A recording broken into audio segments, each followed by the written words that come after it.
ሰበካ ጉባኤ የሚመረጥ እዛ ጋር የሚያገኘው ዋጋ የለውም። ዋጋው ሰማያዊው ነው። ምድራዊ ዋጋ የለውም። የሚከፈለው ደሞዝ የለው፣ የሚከፈለው አበል የለው። ምንድነው እሱ ለሱ የሚከፈለው ሰማያዊው ጸጋ ነው፣ ሰማያዊ ክብር።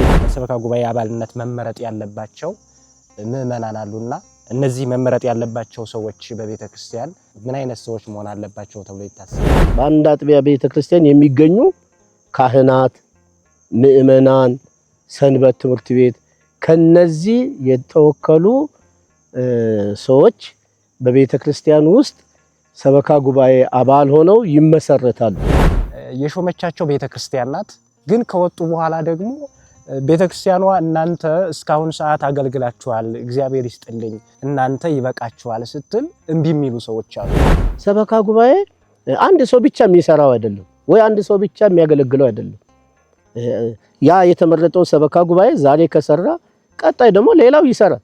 እኔ ካልወረድኩ የሚባለው ይሄ ማይሆን ነገር ነው።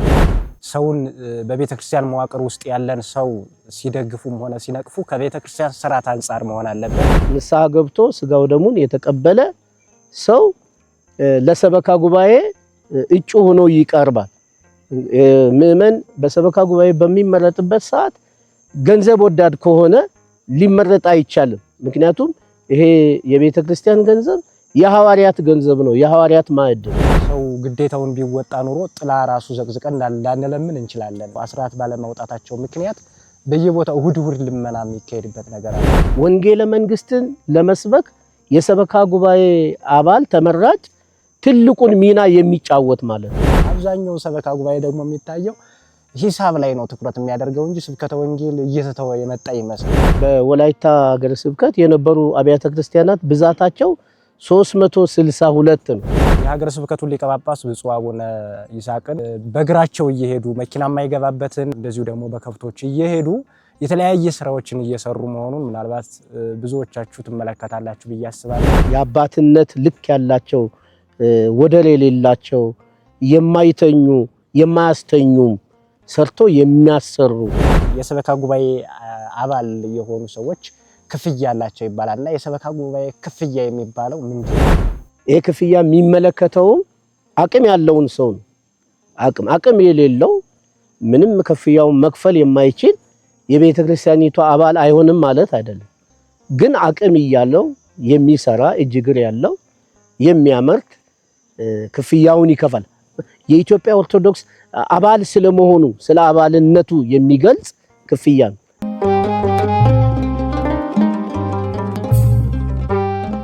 በስመ አብ ወወልድ ወመንፈስ ቅዱስ አሐዱ አምላክ አሜን። ሰላም በመላው ዓለም የምትገኙ ውድ የእጨጌ ሚዲያ ተከታታዮች እንደምን አላችሁ? ሰላም እግዚአብሔር ከሁላችን ጋር ይሁን እያልን በዛሬው ዝግጅታችን የቤተክርስቲያን መዋቅር የሆነውን ሰበካ ጉባኤን የተመለከቱ ጥያቄ አንስተን ለጥያቄዎቻችን መልስ የሚሰጡን እንግዳ በመካከላችን ጋብዘንላችኋል። እስከ ዝግጅታችን ፍጻሜ ድረስ በልዑል እግዚአብሔር ስም አብራችሁን ትቆዩ ዘንድ ጋብዘናችኋል። ውድ አባታችን ለጥያቄዎቻችን ሁሉ መልስ ለመስጠት ጥሪያችንን አክብረው በዚህ ስለተገኙ በቅድስት ቤተክርስቲያን ስምና በሚዲያው ስም እንዲሁም ደግሞ በተመልካቾቻችን ስም ልባዊ ምስጋናዬን እያቀረብኩ እንኳን ደህና መጡ እላለሁኝ። አባታችን ስምዎትንና የሥራ ድርሻዎትን ቢገልጹልን። እኔ መላከ ፀሐይ ቀሲስ አለማየሁ አማረ እባላለሁ። በወላይታ ሀገረ ስብከት የሀገረ ስብከቱ የሰበካ ጉባኤ ማደራጃ መምሪያ ክፍል ኃላፊ ነኝ። በጣም ጥሩ፣ እግዚአብሔር ይስጥልን አባታችን። በዛሬው ዝግጅታችን እንግዲህ የቤተክርስቲያናችን ትልቁ መዋቅር የሰበካ ጉባኤ አደረጃጀት መሆኑ ይታወቃል። ከታችኛው ጀምሮ እስከ ላይ ድረስ የሚሄድ ነው እና ይህ ሰበካ ጉባኤ የተመሰረተበት ዓመተ ምህረት ከመቼ ጊዜ ጀምሮ ነው ስራ ላይ የዋለው? ዓመተ ምህረቱ ይታወቃል ወይ? እንግዲህ የሰበካ ጉባኤ የተመሰረተው በ1965 ዓመተ ምህረት በብፁዕ ወቅዱስ አቡነ ቴዎፍሎስ አማካኝነት ሰበካ ጉባኤ ተመስርቷል። ቅዱስነታቸው አማካኝነት ከተመሰረተ በኋላ በብፁዕ ወቅዱስ አቡነ ተክለ ሃይማኖት ወይም እኛ በዚህ በወላይታ አካባቢ ረጅም ጊዜ አገልግሎት የሰጡ አባ መላኩ ብለን በምንጠራቸው በአባታችን በሳቸው ደግሞ የሰበካ ጉባኤ እጅግ በጣም የተስፋፋበትና ቃለ ዓዋዲውም የተደነገገበት ቃለ ዓዋዲ የቤተክርስቲያን አንድነቷን የቤተክርስቲያን ልማቷን የቤተክርስቲያን ህብረቷን የሚያጠናክር ነውና ይሄ ሁሉ ሊስፋፋ የቻለበት በብፁዕ ቅዱስ አቡነ ተክለ ሃይማኖት ነውና አመሰራረቱ ይህንን ይመስላል።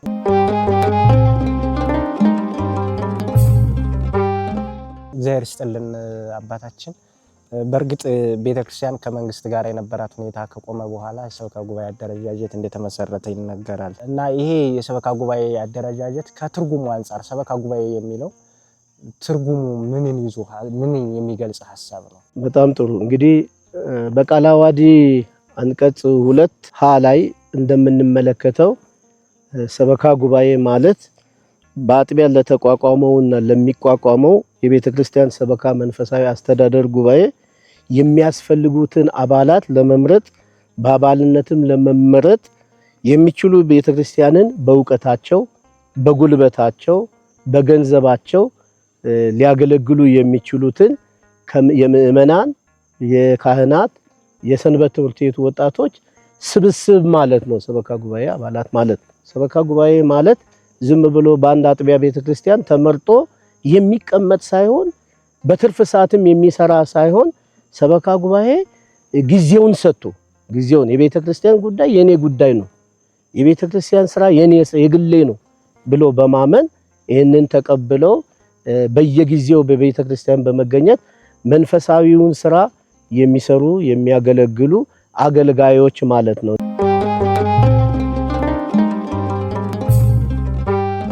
በጣም ጥሩ። እና ይሄ የሰበካ መንፈሳዊ ጉባኤ የተመሰረተበት ዓላማው ከምን አንፃር ዓላማ ነው የተመሰረተው? መቼም ለሁሉም ነገር ዓላማ አለውና የዚህ ዓላማው በቤተክርስቲያን ውስጥ ምንድነው? ሰበካ ጉባኤ የተመሰረተበት የራሱ የሆነ ዓላማ አለው። ቃለ ዓዋዲውን ስንመለከት አንቀጽ 5 ከቁጥር 1 ጀምሮ እንደምናነበው የሰበካ ጉባኤ ዋና ዓላማ ቅድስት ቤተክርስቲያንን መጠበቅና አገልግሎቷም የተሟላ ማድረግ ነው ዋናው ዓላማ። ሌላኛው ዓላማ የሐዋርያትን ተግባር በማደራጀት የሐዋርያት የሰሩትን ስራ እንዲሰሩ ማድረግ ማዘጋጀት ነው የሰበካ ጉባኤ ዋና ዓላማው። በመቀጠል የሰበካ ጉባኤ ዓላማው ብዙ ነው። ምእመናን የክርስቲያናዊ ሕይወት እንዲኖራቸው የሚያደርግ ሰበካ መንፈሳዊ ጉባኤ ዓላማ ነው። ሌላኛው ደግሞ በቅድስት ቤተክርስቲያን ሰበካ ጉባኤ ገቢዋ እንዲስፋፋ የራስ አገዝ ልማት እንዲኖር ሰበካ ጉባኤ ዓላማ ዋናው ገቢዋ እንዲስፋፋ የሚያደርግ ማለት ነው። በጣም ጥሩ። እግዚአብሔር ይስጥልን አባታችን። እንደዚህ ከሆነ ዓላማው የሰበካ ጉባኤ አሁን በተነተኑትና ባብራሩት ከሆነ አመሰራረቱና አወቃቀሩ ምን አይነት መልክ አለው? ጥሩ ነው። እንግዲህ በቤተክርስቲያን ሰበካ መንፈሳዊ ጉባኤ አመሰራረትና አወቃቀር በቃለ ዓዋዲ የተደነገገ አለ። ቃለ ዓዋዲ አንቀጽ 7 ከቁጥር 1 ጀምሮ ስንመለከት አመሰራረት አለው፣ አወቃቀር ራሱን የቻላል። አመሰራረቱም በአንድ አጥቢያ ቤተክርስቲያን የሚገኙ ካህናት፣ ምእመናን፣ ሰንበት ትምህርት ቤት ከነዚህ የተወከሉ ሰዎች በቤተክርስቲያን ውስጥ ሰበካ ጉባኤ አባል ሆነው ይመሰረታሉ። አወቃቀሩም የቤተክርስቲያን አስተዳዳሪ ሰብሳቢ የሆነበት የቤተክርስቲያኒቱ አስተዳዳሪ ሰብሳቢ የሆነበት ሰበካ ጉባኤ ይዋቀራል። በሚዋቀርበት ሰዓት እንግዲህ እነዚህ የተዋቀሩ ከምእመናን፣ ካህናት፣ ከሰንበት ትምህርት ቤት ተዋቅረው በዚህ መልኩ ስራቸውን እንዲሰሩ ይደረጋል ማለት ነው። እግዚአብሔር ይስጥልን። እንደዛ ከሆነ ለሰበካ ጉባኤ አባልነት መመረጥ ያለባቸው ምእመናን አሉና እነዚህ መመረጥ ያለባቸው ሰዎች በቤተክርስቲያን ከቤተክርስቲያን ስርዓት አንፃር ከቃለ ዓዋዲውም አንፃር በጠቅላላ ከዚህ ከሰበካ ጉባኤ መንፈሳዊ ዓላማ አንፃር ምን አይነት ሰዎች መሆን አለባቸው ተብሎ ይታሰባል?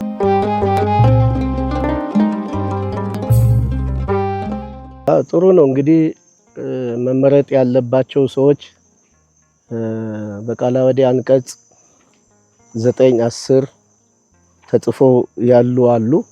እነዛን መመልከት ይቻላል። ምእመናን እንግዲህ ቢቻል በሁሉም ቤት ቃለ ዓዋዲው ቢኖር የተሻለ ነው። ለአራተኛ ጊዜ የታተመ ቃለ ዓዋዲ አለ።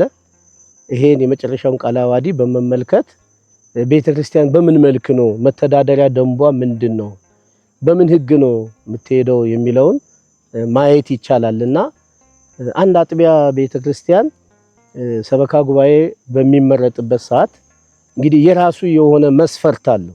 ሰበካ ጉባኤ ዝም ብሎ አይደለም የሚመረጠው። የሚመረጡ አባላት አንደኛ የኢትዮጵያ ኦርቶዶክስ ተዋሕዶ ቤተክርስቲያን አባል መሆናቸው ተረጋግጦ ይመረጣል።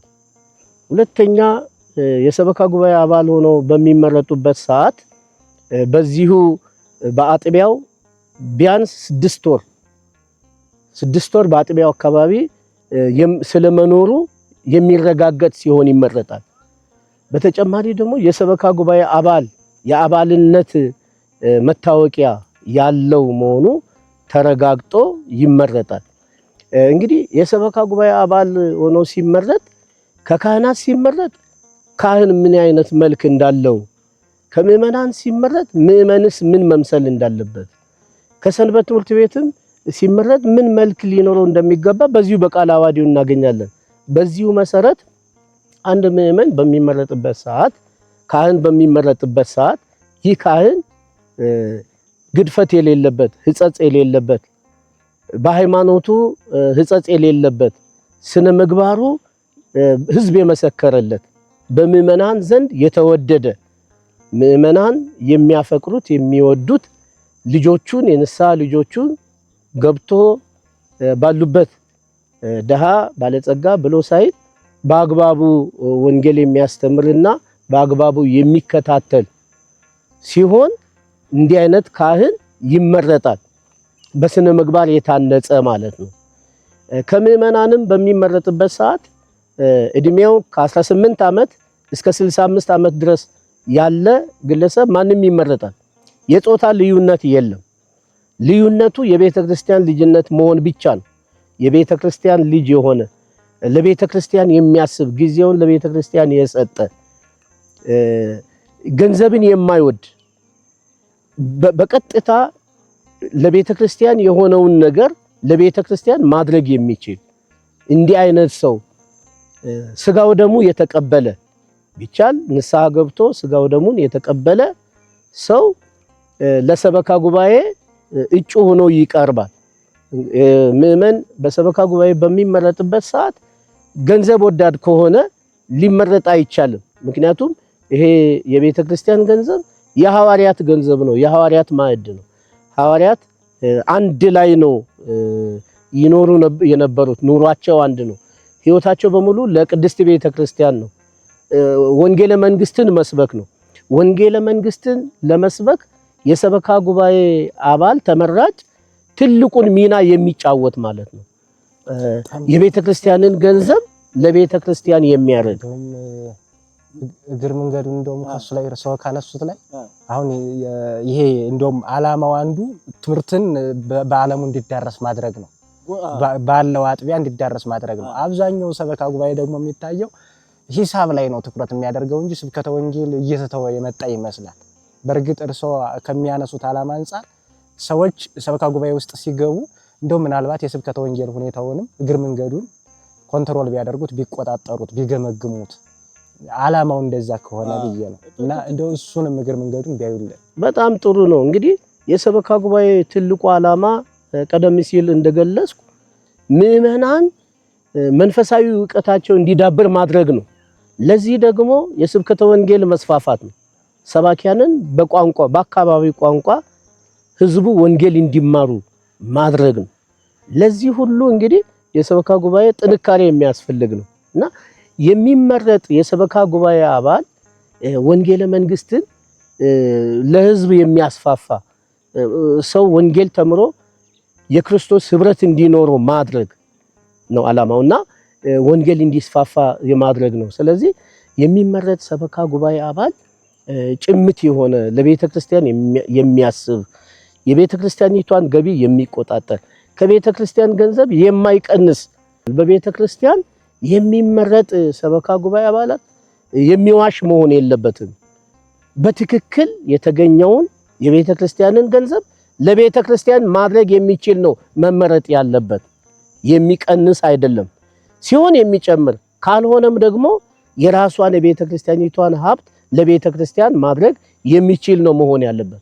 ሰበካ ጉባኤ የሚመረጥ እዛ ጋር የሚያገኘው ዋጋ የለውም። ዋጋው ሰማያዊው ነው፣ ምድራዊ ዋጋ የለውም። የሚከፈለው ደሞዝ የለው፣ የሚከፈለው አበል የለው። ምንድነው እሱ ለሱ የሚከፈለው ሰማያዊው ጸጋ ነው፣ ሰማያዊ ክብር ነው።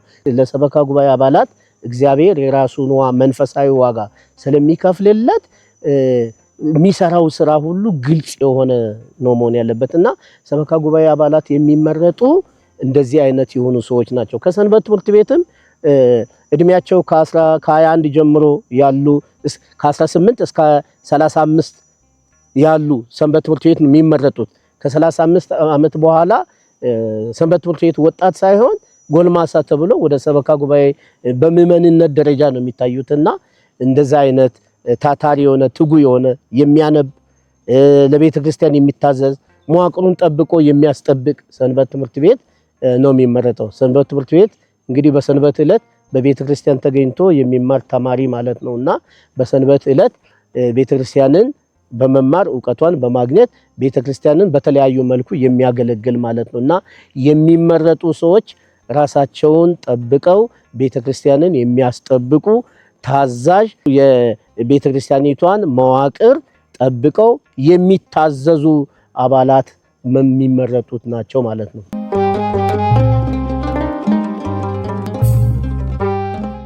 በጣም ጥሩ። እግዚአብሔር ይስጥልን አባታችን።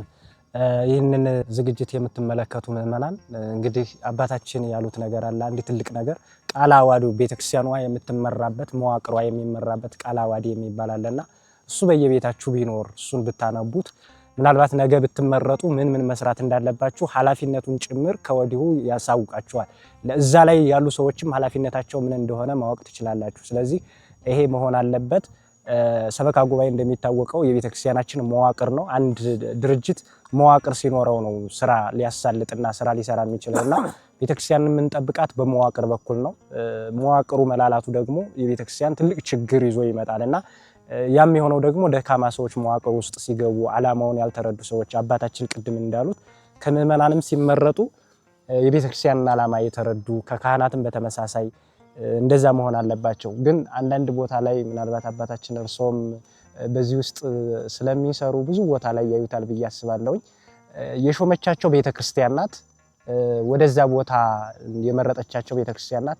ግን ከወጡ በኋላ ደግሞ ቤተክርስቲያኗ እናንተ እስካሁን ሰዓት አገልግላችኋል፣ እግዚአብሔር ይስጥልኝ፣ ካሁን በኋላ ደግሞ ሌሎች ያላገለገሉ ምዕመናን መምጣት አለባቸው፣ በእናንተ ጊዜ ይሄ ነገር ተሰርቷል፣ ይሄ ደግሞ አልተሰራም፣ ቀጣይ በሚመጡት ሰዎች ደግሞ ይሄ ክፍተት እንዲሸፈን እናንተ ይበቃችኋል ስትል እምቢ የሚሉ ሰዎች አሉ። እንዲህ አይነት ችግሮች በቤተክርስቲያን ይገጥማሉና ይሄ መራጮችም በእርግጥ ትልቅ ችግር አለ። መራጮችም ላይ አንዳንድ ሰዎች ከካህናቱም ሆነ ከምዕመናኑ የሚታዩ ነገሮች ለቤተክርስቲያን የሚጠቅመውን ሰው ሳይሆን ለራሳቸው የሚጠቅመውን ሰው የሚመርጡ፣ ከዚያ በኋላ ይሄ ችግር በኋላ ሲወርዱ ግሩፕ ይፈጥርና ቤተክርስቲያኗን ያምሳታል እና ከዚህ አንፃር ተሹመው አልወርድም የሚሉ ሰዎች እንዲሁ ደግሞ በግሩፕ ለሚሾሙ ሰዎች እንደው ከቤተክርስቲያን ከተልእኮ አንፃር ቅድም ካብራሩት አንፃር እንደው በዚህ ላይ ተጨማሪ አንዳንድ ነገር ቢሉ ጥሩ ነው። እንግዲህ የሰበካ ጉባኤ አባላት መሾም ወይም መመረጥ ከክርስቶስ ነው። ሰው ሲመረጥ ምዕመናን ይመርጣሉ፣ መንፈስ ቅዱስም አብሮ ነው የሚመርጠው። አንድ የሰበካ ጉባኤ አባል ከተመረጠ በኋላ ለ3 ዓመት ያገለግላል። 3 ዓመት ለመጀመሪያ ጊዜ ካገለገለ በኋላ በስራው ውጤታማ ከሆነ ምዕመናን ከመሰከሩለት፣ ወረዳ ቤተ ክህነት ከመሰከረለት፣ በአገረ ስብከቱ ታማኝነትን ካገኘ ድጋሚ ለ3 ዓመት መመረጥ ይችላል። ድጋሚ ከዛ በኋላ ግን መመረጥ አይችልም። ሌላ ሰው ነው የሚመረጠው እና አንድ ሰበካ ጉባኤ ተመርጦ 3 ዓመት ካገለገለ በኋላ ሌላው ደግሞ ይመረጣል። ልክ ነው። አሁን እርስዎ እንደጠየቁት አንዳንድ ቦታ ሰበካ ጉባኤ ከተመረጠ በኋላ በቃ እኔ ከሌለው ፀሐይ ብርሃን አትሰጥም አይነት ነገር የሚኮንበት ሁኔታ አይደለም። ቤተክርስቲያን ብዙ ልጆች አሏት። ቤተክርስቲያን ትውልድን የምታፈራ ትውልድ የሚተኩላት ቤተክርስቲያን ናት። መካን አይደለችም፣ የምትወልድ ናት። በመንፈስ ቅዱስ የምትወልድ ናት። ቤተክርስቲያን ብዙ መከራ ቢኖርባትም ያን መከራ ተቋቁማም ልጆችን እየወለደች እያፈራች ስራ የምትሰራበት አይነት ሁኔታዎች አሉና ሰበካ ጉባኤ አንድ ሰው ብቻ የሚሰራው አይደለም ወይ አንድ ሰው ብቻ የሚያገለግለው አይደለም። ያ የተመረጠው ሰበካ ጉባኤ ዛሬ ከሰራ ቀጣይ ደግሞ ሌላው ይሰራል። እኔ ካልወረድኩ የሚባለው ይሄ ማይሆን ነገር ነው። ምክንያቱም ሌላዎችም መተው ይሰራሉ፣ ምንም ችግር የለውምና ብዙዎች ለቤተክርስቲያን ዓላማ የቆሙት አይ እኔ ሰርቻለሁ እኔ ያገኘሁትን በረከት ሌላውም ያገኝ ብለው ስፍራ ይሰጣሉ። አንድ ሰበካ ጉባኤ በራሱ ጊዜ ከሰራ ለሌላው ደግሞ እንዲሰራ ስፍራ መስጠት ነው።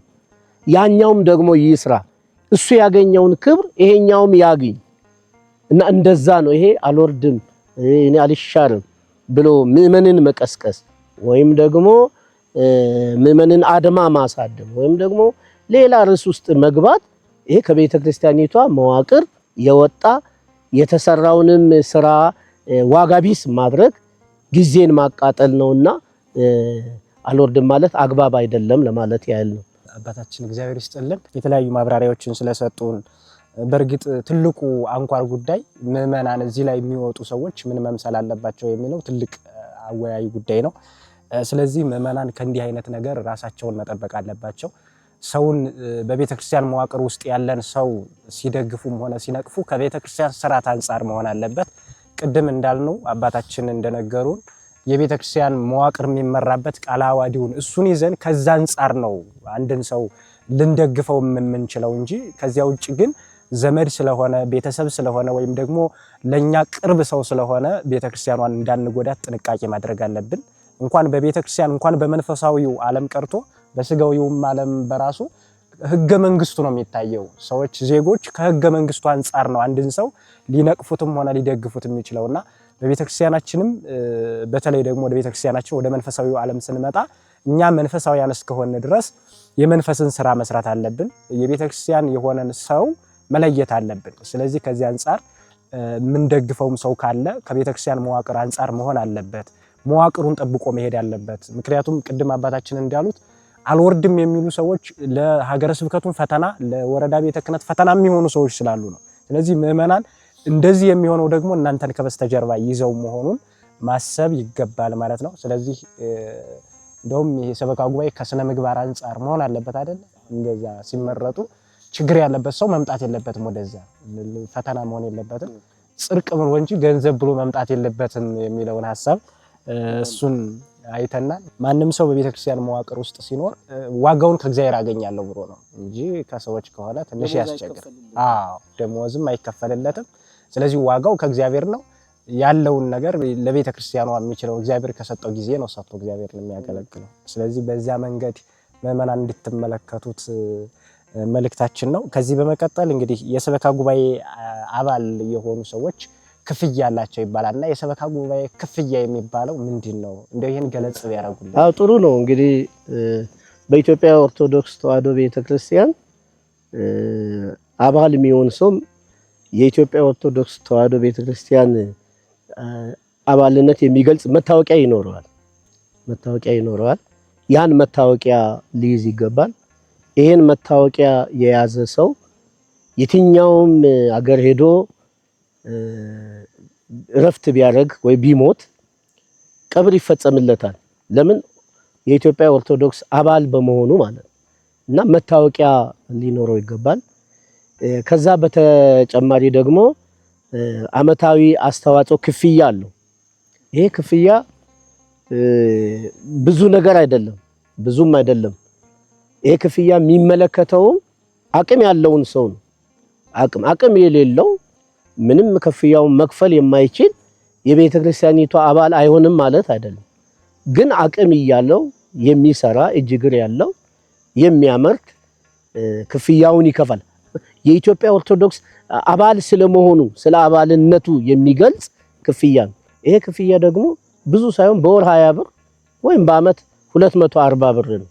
ይሄ 240 ብር ቤተክርስቲያኒቷን ለተሻለ እድገት አገልጋዮቿን ሊደጉም የሚችል አብነት ትምህርት ቤቱን ሊያስፋፋ የሚችል ካህናት ማሰልጠኛን ሊያደራጅ የሚችል ሰባኪያን የሰው እጅ ሳያዩ በሌላ ችግር እንዳይገጥማቸው ለነሱ ሊውል የሚችል አመታዊ አስተዋጽኦ በአመት 240 ብር በየአብያተ ክርስቲያናቱ ይከፈላል። ይሄ አገልግሎቷን ለማሳለጥና አገልግሎቷን ለማፋጠን የሚጠቅም ክፍያ ማለት ነው እንጂ ሌላ አይደለም። ያልከፈለ ኦርቶዶክስ መሆን አይችልም፣ ከፈለ እንደዛ አይደለም። ቃሉ ህጉ እንደዛ ሳይሆን አቅም ያለው ሰው መክፈል የሚችለው ይከፍላል። ከፍሎ ከዛ ቤተክርስቲያኒቷ በስነ ስርዓት እንድትገለገል የሚያስደርግ ያ ክፍያ ማለት ነው። ከዛ ውጪ ይሄ ስለ አባባልነት የሚያስገድድ ነው። ሌላው ግን ሰው ምጽዋት ይሰጣል፣ ስለት ይሰጣል። ይሄ ደግሞ ልማት ሲሰራ በጎ አድራጊ ሆኖ እጅግ በጣም ብዙ በሚሊዮን የሚቆጠር በብዙ ሺዎች የሚቆጠር ለቤተ ክርስቲያን ይሰጣል። ይህ ከመቶ 10ም ይሰጣል ለቤተ ክርስቲያን። አመታዊ አስተዋጽኦ የሚባለው ግን አባል ስለመሆኑ የአባልነት ክፍያ ነው ለማለት ነው። ይሄን ይመስላል። እግዚአብሔር ይስጥልን። አባታችን በሰፊው ነው እያብራሩልን ያለው ለምን እናነሳቸው ጥያቄዎች ሁሉ አስተዋጽኦን በተለይ ብዙ ምዕመናን ክፈሉ ምናምን ሲባል እንግዲህ እኛን እንደዚህ አስገድደው ምናምን አይነት ነገር የሚሉ ሰዎች አሉና ይሄ አስተዋጽኦ ዓላማውን በደንብ ነግረውና እግዚአብሔር ከሰጠን ነገር መስጠት ነው ያለውን። ያው ሰው የማይችል ሰው የቤተ ክርስቲያን ሰው አይደለም ማለት አይደለም። ስለዚህ ሰዎች ካላቸው ነገር እግዚአብሔር ከሚያውቀው ነገር እንዲሰጡ ነው ቤተ ክርስቲያን የምታዘንና በእርግጥ እኛ ግዴታችን ሰው ግዴታውን ቢወጣ ኑሮ ጥላ ራሱ ዘቅዝቀን እንዳንለምን እንችላለን። አሁን አንዳንድ አብያተ ክርስቲያናት ሰዎች ክርስቲያኖች የሚገባቸውን አስተዋጽኦ ባለመክፈላቸው አስራት ባለማውጣታቸው ምክንያት በየቦታው እሁድ ልመና የሚካሄድበት ነገር አለና የእናንተን ልጆች ያጠመቁ ካህናት ምን ይብሉ? እነሱም እኮ ሰው ናቸው፣ ልጅ ያላቸው፣ ቤተሰብ አላቸው፣ ከበስተጀርባ የሚያስተዳድሩት አካል አለ። ስለዚህ አስተዋጽኦ ለነሱ ነው የሚውለው እንጂ ለአገልግሎቱ የሚውል አይደለም። ስለዚህ ምዕመናን ይሄንን መረዳት አለባቸው። ቤተክርስቲያኗ መንፈሳዊ ተቋማትን ቅድም እርስዎ እንደገለጹት ተቋማትን የምገነባው በዛ ነው። መቼም መንግስት ሆስፒታል ዩኒቨርሲቲዎችን ሲገነባ ከግብር በሰበሰበው ነገር ነው፣ ከታክስ ከግብር በመጣው ነውና ቤተክርስቲያን ደግሞ ልጆቿ እኛ ነን። እኛ ልጆቿ አሰባስበን አስተዋጽኦ አስራት ሰጥተን መንፈሳዊ ትምህርት ቤቶችን መንፈሳዊ ተቋማትን መገንባት ካልቻል የትም ከሰማይ ወርዶ የሚገነባ ነገር የለም። ስለዚህ ይህን ማወቅ አለብን። ካህናት እግዚአብሔርን እንዲያገለግሉ ለኛም በረከት እንዲሆን ለነሱም እንደው በእነሱስም በየሳምንቱ ከመለመን እንድንወጣ የኛ የራሳችን የግላችን ድርሻ ስለሚኖር ስለዚህ አባታችን ቅድም እንዳሉን የሚቻለንን ነገር ከ10 1 ከመቶ 10 የሚለውን ነገር ማውጣት ያስፈልጋል። ስለዚህ አስተዋጽኦ የሚለውን ጥያቄ በደንብ አብራርተው ተንተነው አስረድተውና ለአባታችን ቃለ ሕይወት ያሰማልን።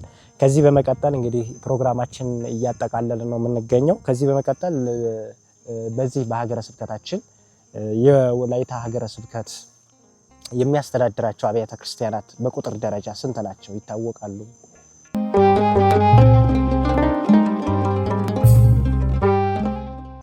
እንግዲህ በቁጥር ይታወቃሉ።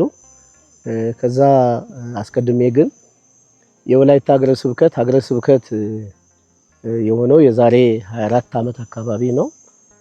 በ1993 ዓመተ ምህረት በግንቦት ሲኖዶስ ቅዱስ ሲኖዶሱ ወስኖ የወላይታ ሀገረ ስብከት ራሱን ችሎ ሀገረ ስብከት እንዲሆን ተወስኗል። ከዛ ጊዜ ጀምሮ እንግዲህ በሀገረ ስብከት ደረጃ ነው ስራውን እየሰራ የቆየው። በወላይታ ሀገረ ስብከት በሚሆንበት ወቅት የዛኔ 7 ወረዳ ነው ያለው። በ7 ወረዳ ተብሎ ነው የሚጠራው።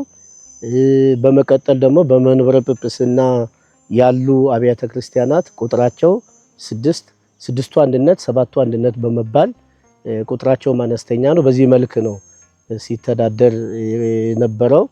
ከ1993 ዓመተ ምህረት ጀምሮ እንግዲህ ብዙ ብፁዓን አባቶች ሊቃነ ጳጳሳት ይችን ሀገረ ስብከት ሲያስተዳድሩ ቆይተዋል።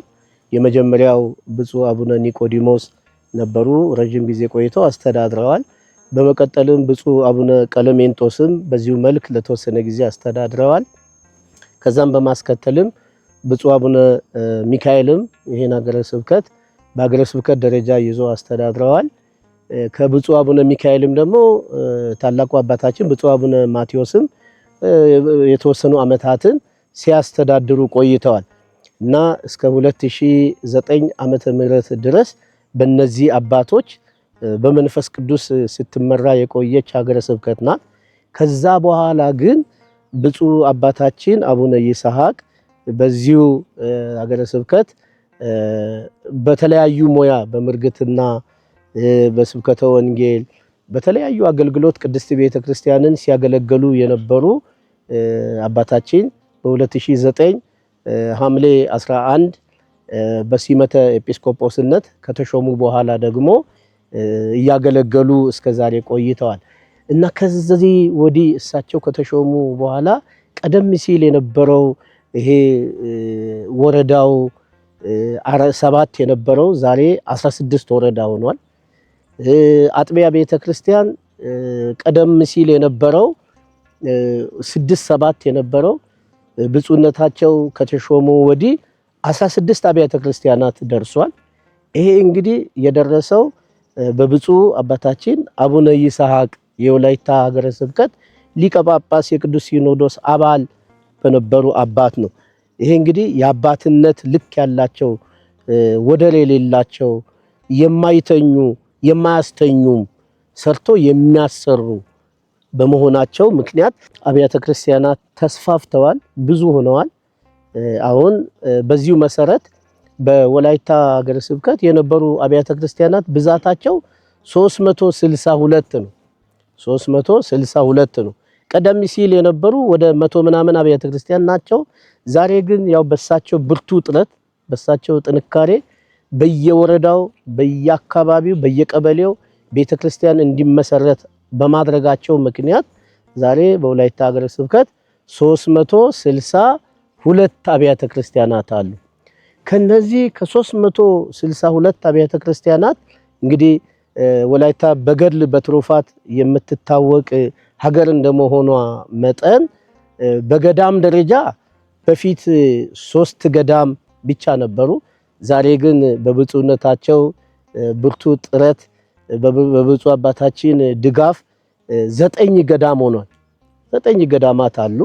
በጣም ደስ የሚል የገዳምን ስርዓት የጠበቁ የገዳምን መንገድ የተከተሉ ከብዙ ትላልቅ ገዳማት ጋር ሊወዳደሩ የሚችሉ 9 ገዳማት አሉ። ደግሞ 123 አድባራት አሉ። በደብር ደረጃ የተሰየሙ 123፣ በገዳም ደረጃ ያሉ 9፣ በአጥቢያ ደረጃ ደግሞ ያሉ 230 ናቸው።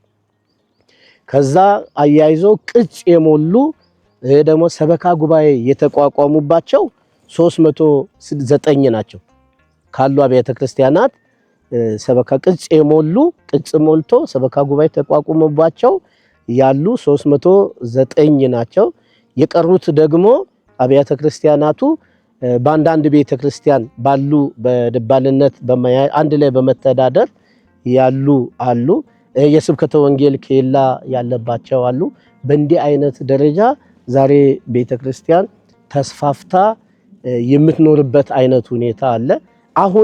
አሁንም ብዙ ቦታዎች ብፁዕነታቸው ባርከው ቤተ ክርስቲያን ሊታነጽባቸው ያሉ የህንፃ ሰሪ ኮሚቴ የተመረጠባቸው አዳዲስ ቦታ የተወሰዱባቸው ቦታዎች አያሌዎች ናቸው፣ ብዙ አሉ እና እነዚህ እንግዲህ ያው በዚሁ በወላይታ ሀገረ ስብከት ያሉ የአብያተ ክርስቲያናት ብዛት ናቸው።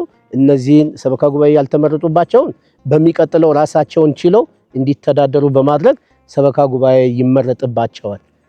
ቅጽም ራሳቸውን ስለ ቅጽ ማለት ዓመት ሙሉ የተሰራው ስራ ተሞልቶ ወደ ጠቅላይ ቤተ ክህነት የሚሄድ ወደ ዋናው መስሪያ ቤት የሚቀርብ ማለት ነው።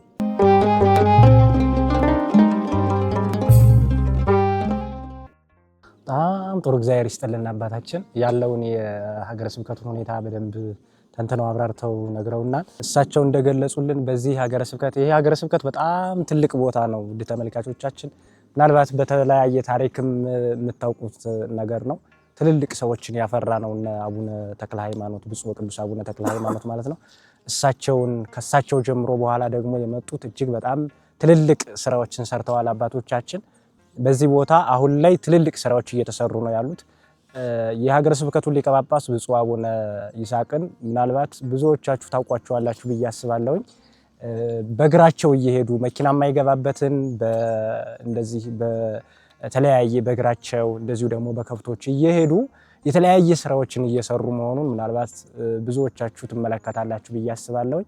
እንግዲህ እሳቸው ከመጡ በኋላ የተለያዩ ለውጦች መጥተዋል። ይሄ ቀላል ነገር አይደለም። እሳቸው ብዙ ነገር ይጥራሉ፣ ይወጣሉ፣ ይወርዳሉ። ቤተክርስቲያኗ ምናልባት በወላይታ ሀገረ ስብከት እኔ እንኳን እያየሁት ነው የተለያዩ ለውጦች አሉ። የስብከተ ወንጌል አደረጃጀቶች፣ ኬላዎች እጅግ በጣም በሚያስገርሙ መንገድ ነው እየሄዱ ያሉት። ምናልባት ይሄ ወደፊት የተሻለ ነገር ያመጣል ብዬ አስባለሁኝ። ስለዚህ 6 ነበረ። አሁን እንግዲህ ከተማው ውስጥ 6 ቤተክርስቲያን ነበር። አሁን ወደ 16 አድጓል ማለት እንግዲህ ምናልባት ያን ማቴዎስ 25 ላይ የተጠቀሰው 5 መክሊት የተሰጠው 10 ነበር። አሁን ግን እጥፍ ነው ያደረገው አይደል? ይሄኛው ስንት እጥፍ እንደሚሆን መቼም ማስሉት። ስለዚህ አባታችን በዚህ ልክ እየሰሩ ነው ያሉት። ይሄ በደንብ የተደራጀ የተቀናጀ አሰራር ነው የሚያመላክተው። እንግዲህ ምናልባት ይህንን እየሰሩ ያሉት ብፁዕ አባታችን እሳቸውን መድኃኔዓለም ረዝም ዕድሜ ከጤና ጋር ሰጥቶ በመንበረ ጵጵስናቸው እንዲያኖራቸው የሁላችንም ጸሎትና ምኞት ነው። አባታችን ይሄንን ነው የገለጹልን። በሀገረ ስብከቱ ያሉ ሁኔታዎችን በእንዲህ አይነት መንገድ ገልጸውልናል። እግዚአብሔር ይስጥልን አባታችን፣ በዚህ ተገኝተው ማብራሪያ ስለሰጡን ከልብ እናመሰግናለን። በመጨረሻ ይቀረ የሚሉት ሀሳብ ካለ ወይም ሌላ ይህንን ጉዳይ በተመለከተ የሚናገሩት ነገር ካለ የመጨረሻ የመጨረሻ ማደርገው እንግዲህ በየአድባራቱ በየገዳማቱ በየአጥቢያው ቤተክርስቲያናት ያላችሁ የሰበካ ጉባኤ አባላት እናንተን ሰው መርጧል፣ መንፈስ ቅዱስም መርጧቸዋልና በሰውም በመንፈስ ቅዱስም በቅድስት ቤተክርስቲያንም የተመረጣችሁ እንደመሆናችሁ መጠን ለቤተክርስቲያን የምታረጉት ተጋድሎ ገድል ጊዜያችሁን፣ ገንዘባችሁን፣ ጉልበታችሁን በመስጠት የምታደርጉት አስተዋጽኦ እጅግ የላቀ ነው። ስብከተ ወንጌል የሚስፋፋበትን እንግዲህ ስብከተ ወንጌል የቅድስት ቤተክርስቲያን የጀርባ አጥንት ነው፣ ወሳኝ ነገር ነው። ስብከተ ወንጌል ካለ ሁሉም ነገር ይኖራልና ስብከተ ወንጌል የሚስፋፋበትን ሁኔታ እንድታመቻቹ ነው ሀደራ የምንላችሁ።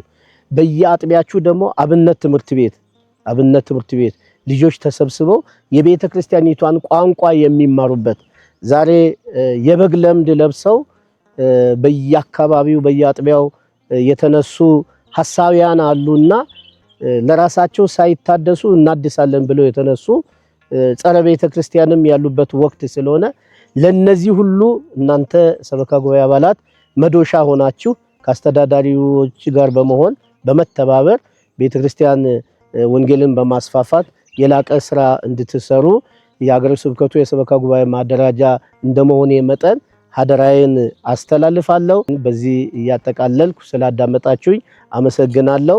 ወስብሐት ለእግዚአብሔር። እግዚአብሔር ይስጥልን አባታችን፣ ላነሳናቸው ጥያቄዎች ሁሉ በቂ መልስ ስለሰጡን ከልብ እናመሰግናለን። ውድ ተመልካቾቻችን የዛሬውን ፕሮግራማችን በዚህ ጨርሰናል። ከፕሮግራሙ ጋር አብሬያችሁ የቆየሁት መምህር ኤፍሬም ያለለት ነበርኩኝ። እንግዲህ ጥያቄውን ደግሞ በመመለስ በማብራራት ለምናነሳቸው ጥያቄዎች ሁሉ በቂ መልስ በመስጠት አብረውን የቆዩት አባታችን መላከ ፀሐይ ቀሲስ አለማየሁ የሀገረ ስብከቱ ሰበካ ጉባኤ ማደራጃ መምሪያ ኃላፊ ናቸው። ለነበረን ሰዓትና ጊዜ አባቶቻችን አምላክ ልዑለ ባሕርይ እግዚአብሔር የተመሰገነ ይሁን እያል በሌላ ፕሮግራም እስክንገናኝ ድረስ ቸር ሰንብቱ።